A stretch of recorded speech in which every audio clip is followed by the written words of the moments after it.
প্রবাসে আমরা দুঃখ ভরা মন নিয়ে সবসময় থাকতে হয়, কারণ দুঃখই হয়েছে আমাদের সঙ্গের সাথে, দুঃখই হয়েছে আমাদের বন্ধু। এই প্রবাসে যারাই আছে না কেন, সবাই একদিকে না একদিকে দুঃখে আছে। কারণ হয়েছে আত্মীয় স্বজন কেউ সাথে নাই, বন্ধু বান্ধব যারাই আসছিল তারাও সাথে নাই। আসলে অনেক কষ্টর বিনিময়ে হয়তো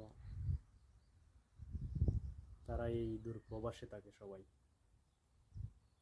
প্রবাস নামটাই অনেক কষ্টকর, প্রবাস নামটাই অনেক দুঃখময়, বেদনা। আসলে আমরা যারাই জানি, যারাই বুঝি না কেন, তারাই হয়তো এই জিনিসটা জানি বা বুঝি। যারাই আসছে তারাই বেশি বুঝবে, হয়তো অনেকেই বুঝবে, দেশে যারা আছে তারাও বুঝবে। কারণ হচ্ছে প্রবাস কি যে কষ্ট। নিজের আত্মীয় স্বজন কাউ যদি মারাও যায়, যেতে পারে না।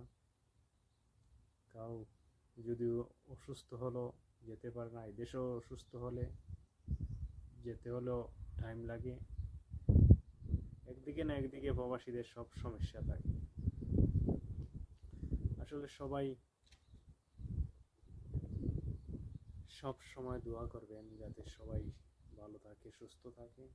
সব প্রবাসীরাই যেন ভালো থাকে, সুস্থ থাকে, এই আশাই করবেন, দোয়া প্রার্থনা করবেন ইনশাল্লাহ। আসলে এই যারাই আসছে প্রবাসে তারাই বুঝে প্রবাসীদের দুঃখ বেদনা। 12 ঘন্টা কাজের পরে যখন খানা বানায় খেতে হয়, তখনই প্রবাসীদের কষ্ট।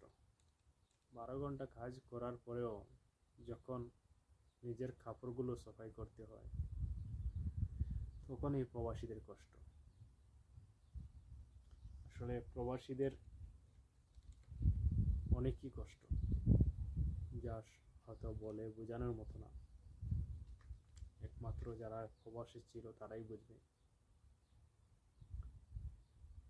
আসলে কাজকর্ম যতই করুক না কেন, যদি ফ্যামিলির মানুষ হয়তো সাথে থাকে, কিছুটা হয়তো তার কষ্ট দূর হয়ে যায়। ফ্যামিলির মানুষের সাথে থাকলে, হাসি খুশি থাকলে, এদেশেও হাসি খুশি থাকে। হয়তো নিজেই প্রবাসী যারাই আছে না কেন, নিজে হয়তো পার্সোনাল ফোন আছে, হয়তো সে আছে ফোনের, হয়তো ভিডিও দেখবে, ওয়াল দেখবে, এগুলোই করবে যারা প্রবাসে আছে। হয়তো এগুলোর মধ্যে দিন কাটিয়ে নিয়ে যাইতেছে রাত। আসলে কাজের কথা বললে, 12 ঘন্টা যখন তুমি কাজ করবে, আসবে, তখন কুশল করা গেলে হয়তো কাপড় সবাই করতে হবে।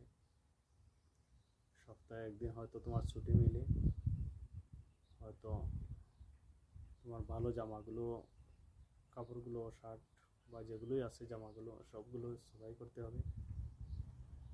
এরকমই হয়তো প্রবাসীদের দিনগুলো চলে যায়। আসলে কষ্টকর এই প্রবাস, দূর প্রবাস এই কষ্টকর, সহ্য করার মতোই আল্লাহ দিয়েছে বানিয়ে।